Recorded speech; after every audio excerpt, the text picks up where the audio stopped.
I came here in 2015. We had the opportunity to employ new people. Rob Arrowsmith was the first one that came here, and he had a real passion. He'd done a bit of research on the school about the Elwyn Richardson years, knew what it was about. Elwyn Richardson had been a teacher from the late 1950s, and he is a pioneer in place-based environmental learning. Basically, he had a localised curriculum before having a localised curriculum was even thought of. And he has written several books which are still used in teacher training today. When I first arrived, I was teaching a Year 8 class. I remember saying to them, what do you do? What can we do? How can I get to know you? And the first thing they said was, we go eeling and fishing down at the wetlands. So we went down there and there was an eel and we managed to catch it. I recall coming back up and the children were absolutely filthy. They'd all managed to get covered in mud and they all walked past the principal's office, and I was feeling a little bit wary, and Mrs. Bates walked out and said, "What on earth have you been doing? You stink." And one of the students said to her... It was a smell of success. And from then on in, I think we were all in. Some of our students, they weren't engaged in learning. They didn't want to sit in a classroom and do writing. But when we got them out doing other things, then all the other learning came from that. For example, our reading, our writing, our maths, science, social studies, everything we do is we try to base in some kind of context outdoors. The eels was the first thing, so the eeling. The bees were next, and they've done quite a bit of work around the bees, researching bees. We have a local beekeeper who supports us. Puff, puff, puff. Yep. Okay, that's good.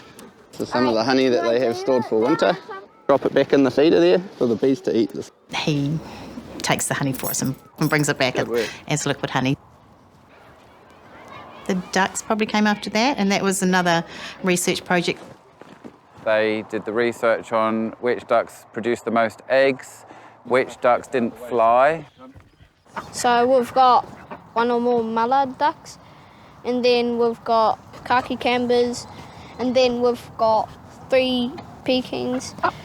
The one with the bluey black beak is Titanic. We made the duck house. The ducks can go on that to rest in that, and we made the hawk scarers. So when a hawk sees it, the hawks would get scared and then fly away. When they're feeding on the mash, we'd usually go all the way, check around the whole pond for eggs. And if they're right, we would make scrambled eggs on toast for breakfast club. Yo, there's heaps. So they're doing trapping. They'd put tracking tunnels with the ink down there first, and then look at the footprints and identify what our pests are, and then decide what sort of traps they need. That's where all that maths and all that other learning comes in. They had to measure, they had to build them. Yeah, no. Oh, we got the little fins. How many you got? 4. The other thing we're doing over at the Wetlands is they've made environmental friendly pesticides, because there's lots of weeds, and our senior students are doing that. You know, all the learning that comes with all of those things it's amazing. So we'll mark out again, we'll do those 2x2 plots. All right guys, so we can see we've got some initial damage from our initial pesticide spray. Yeah. Okay, so what was the main problem with that spray though? The water's washing away all the spray. Why did we split the pot, you guys? How did that help us when we were doing our spraying? To separate the test area and control area. 3 years ago, when the children decided that they wanted a tree house, they did a lot of research, got some plans drawn up, and the outdoor learning space, Kahikatea, sort of evolved from that. Have a look at our science experiment again. We were doing for our eco-friendly sprays, you know, the herbicides. G'day Cameron, how you going? What do you think will be the biggest item that we're going to change on our recipe or our method? They make it more sticky with dishwashing liquid. Yeah. So what do we need first, Kieran? So we need 800 millilitres of vinegar, half a cup of salt. I'm very impressed with the progress they've made over the last couple of years, planting the trees, this outdoor learning centre. Very good indeed, yeah. Very impressed.